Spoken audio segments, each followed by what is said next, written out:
بسم اللہ الرحمن الرحیم۔ شروع کرتا ہوں اللہ کے نام سے جو بڑا مہربان نہایت رحم والا ہے۔ آج کی اس ویڈیو میں واقعہ معراج النبی صلی اللہ علیہ وآلہ وسلم کو قرآن اور حدیث کی روشنی میں بیان کیا جائے گا۔ واقعہ معراج اللہ تعالیٰ کی قدرت کی نشانیوں میں سے ایک نشانی ہے جو چشم زدن میں بظاہر رونما ہوا، لیکن حقیقت میں اس میں کتنا وقت لگا یہ اللہ تعالیٰ اور اس کے رسول صلی اللہ علیہ وآلہ وسلم بہتر جانتے ہیں۔ اللہ تعالیٰ نے اس واقعے میں اپنے محبوب پیغمبر حضرت محمد مصطفیٰ صلی اللہ علیہ وآلہ وسلم کو اپنی قدرت کاملہ کا مظاہرہ کرایا۔ واقعہ معراج نبوت کے 10ویں سال اور مدینہ ہجرت سے 1 سال پہلے مکے میں پیش آیا۔ ماہ رجب کی 27ویں رات ہے۔ اللہ تعالیٰ فرشتوں سے ارشاد فرماتا ہے، اے فرشتوں، آج کی رات میری تسبیح بیان مت کرو، میری حمد و تقدیس کرنا بند کر دو۔ آج کی رات میری اطاعت اور بندگی چھوڑ دو۔ آج کی رات جنت الفردوس کو لباس اور زیور سے آراستہ کرو، میری فرما برداری کا قلعہ اپنے سر پر باندھ دو۔ اے جبرائیل، میرا یہ پیغام میکائیل کو سنا دو کہ رزق کا پیمانہ ہاتھ سے علیحدہ کر دے۔ اسرافیل سے کہہ دو کہ وہ سور کو کچھ دیر کے لیے موقوف کر دے۔ اسرائیل سے کہہ دو کہ کچھ دیر کے لیے روح کو قبض کرنے سے ہاتھ ہٹا لے۔ رضوان سے کہہ دو کہ وہ جنت الفردوس کی درجہ بندی کرے۔ مالک سے کہہ دو کہ دوزخ کو تالا لگا دے۔ خزی واہی کی روح سے کہہ دو کہ آراستہ اور پیراستہ ہو جائیں اور جنت کے محلوں کی چھتوں پر سخت وسطہ کھڑے ہو جائیں، اور جنت کے جو محل ہیں ان کی چھتوں پر اس طرح کھڑے ہوں کہ یوں معلوم ہو کہ جیسے سربستہ کھڑے ہیں۔ مشرق سے مغرب تک جس قدر قبریں ہیں ان سے عذاب ختم کر دیا جائے۔ آج کی رات شب معراج میرے محبوب حضرت محمد مصطفیٰ صلی اللہ علیہ وآلہ وسلم کے استقبال کے لیے تیار ہو جاؤ۔ چشم زدن میں عالمی بالا نقشہ بدل دیا جاتا ہے۔ حکم ربی ہوا، اے جبرائیل، اپنے ساتھ 70,000 فرشتے لے جاؤ۔ حکم الہی سن کر حضرت جبرائیل علیہ السلام سواری لینے کے لیے جنت میں جاتے ہیں، اور آپ نے ایسی سواری کا انتخاب کیا جو آج تک کسی شہنشاہ کو بھی میسر نہیں ہوئی ہوگی۔ ہونا تو دور کی بات ہے، دیکھی تک نہ ہوگی، دیکھنا بھی دور کی بات ہے، سوچی تک نہ ہوگی۔ اس سواری کا نام براق ہے۔ تفسیر روح البیان میں ہے کہ نبی اکرم صلی اللہ علیہ وآلہ وسلم سے پہلے براق پر کوئی سوار نہیں ہوا۔ ماہ رجب کی 27ویں شب کس قدر پرکیف رات ہے، مطلب بالکل صاف ہے، فضا میں عجیب سی کیفیت طاری ہے۔ رات آہستہ آہستہ کیف و نسات کی مستی میں مست ہو رہی ہے۔ ستارے پوری آب و تاب کے ساتھ جھلملا رہے ہیں۔ پوری دنیا پر سکوت و خاموشی کا عالم طاری ہے۔ نصف شب گزرنے کو ہے کہ ایک آسمانی دنیا کا دروازہ کھلتا ہے۔ انوار و تجلیات کے جلوے سمیٹے حضرت جبرائیل علیہ السلام نورانی مخلوق کے ظلمت میں جنتی براق لیے آسمان کی بلندیوں سے اتر کر حضرت ام ہانی رضی اللہ تعالی عنہ کے گھر تشریف لاتے ہیں، جہاں ماہ نبوت حضرت محمد مصطفیٰ صلی اللہ علیہ وآلہ وسلم محو خواب ہیں، آنکھیں بند کیے، دل بیدار لیے آرام فرما رہے ہیں۔ حضرت جبرائیل علیہ السلام ہاتھ باندھ کر کھڑے ہیں اور سوچ رہے ہیں کہ اگر آواز دے کر جگایا جائے تو بے ادبی ہو جائے گی۔ فکر مند ہے کہ معراج کے دولہے کو کس طرح بیدار کیا جائے۔ اس وقت حکم ربی ہوتا ہے، اے جبرائیل، میرے محبوب کے قدموں کو چوم لے تاکہ تیرے لبوں کی ٹھنڈک سے میرے محبوب کی آنکھ کھل جائے۔ اسی دن کے واسطے میں نے تجھے کاپور سے پیدا کیا تھا۔ حکم سنتے ہی جبرائیل امین آگے بڑھے، اپنے کاپوری ہونٹ محبوب دو عالم حضرت محمد مصطفیٰ صلی اللہ علیہ وآلہ وسلم کے پائے نازے مذکور کر دیے۔ یہ منظر بھی کس قدر حسین ہوگا۔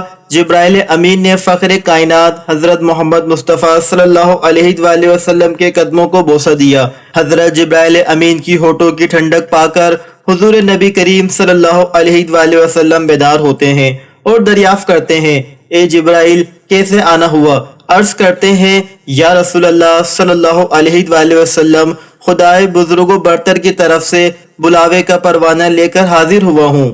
یا رسول اللہ صلی اللہ علیہ وآلہ وسلم، اللہ تعالیٰ آپ کی ملاقات کا مشتاق ہے۔ حضور نبی کریم صلی اللہ علیہ وآلہ وسلم تشریف لے چلیے۔ زمین سے لے کر آسمانوں تک ساری گزرگاہوں پر مشتاق دید کا ہجوم ہاتھ باندھے کھڑا ہے۔ معراج نبوت میں یہ بات درج ہے، چنانچہ آپ نے سفر کی تیاری شروع کی۔ اس موقع پر حضرت جبرائیل امین علیہ السلام نے آپ کا سینہ مبارک چاک کیا اور دل کو دھویا۔ حضور نبی کریم صلی اللہ علیہ وآلہ وسلم کا ارشاد گرامی ہے کہ میرے پاس ایک آنے والا آیا اور اس نے میرا سینہ چاک کیا۔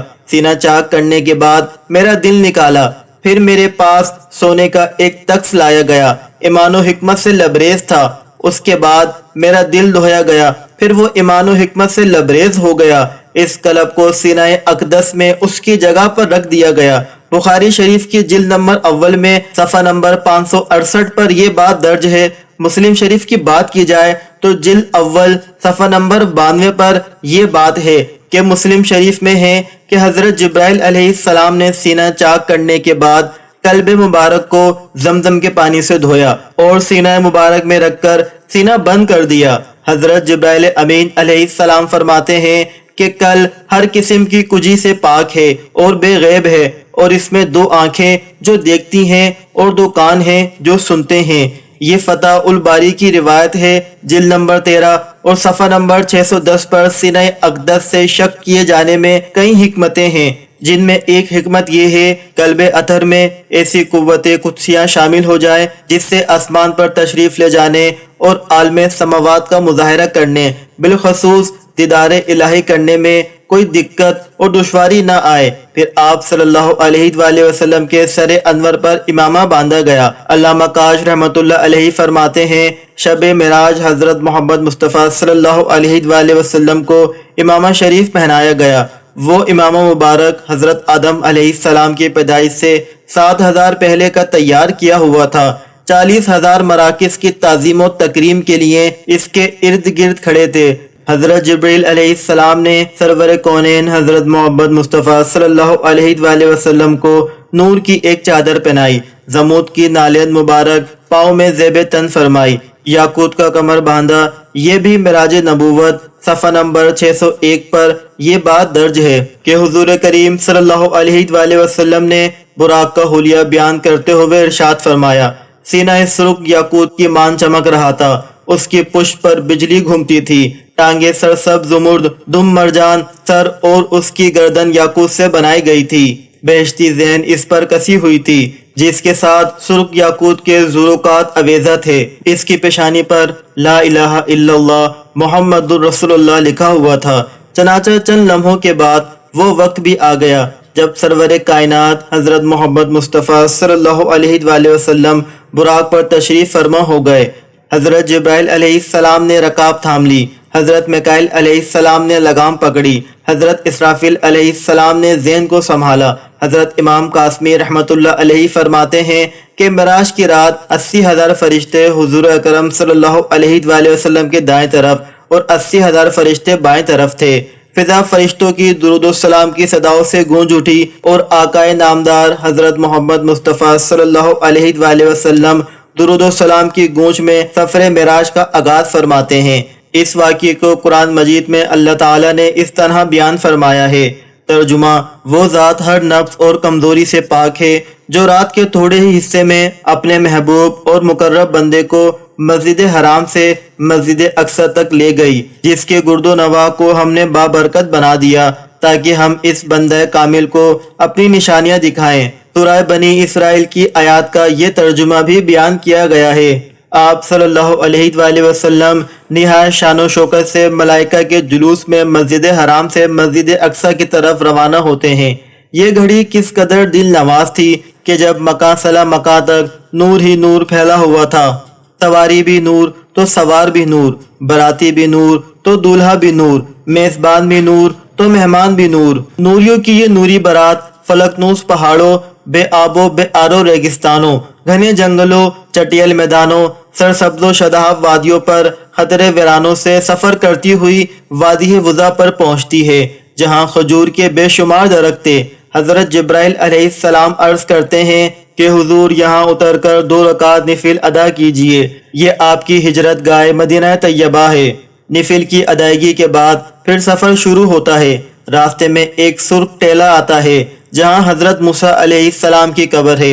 حضور اکرم صلی اللہ علیہ وآلہ وسلم اس موقع پر ارشاد فرماتے ہیں کہ معراج کی رات میں سرخ ٹیلے سے گزرا تو میں نے دیکھا کہ وہاں موسیٰ علیہ السلام کی قبر ہے اور وہ اپنے قبر میں کھڑے ہو کر نماز پڑھ رہے ہیں۔ پھر دیکھتے ہی دیکھتے بیت المقدس بھی آ گیا، جہاں قدوسیوں کا جامع وفید سلامیوں کے لیے موجود ہے۔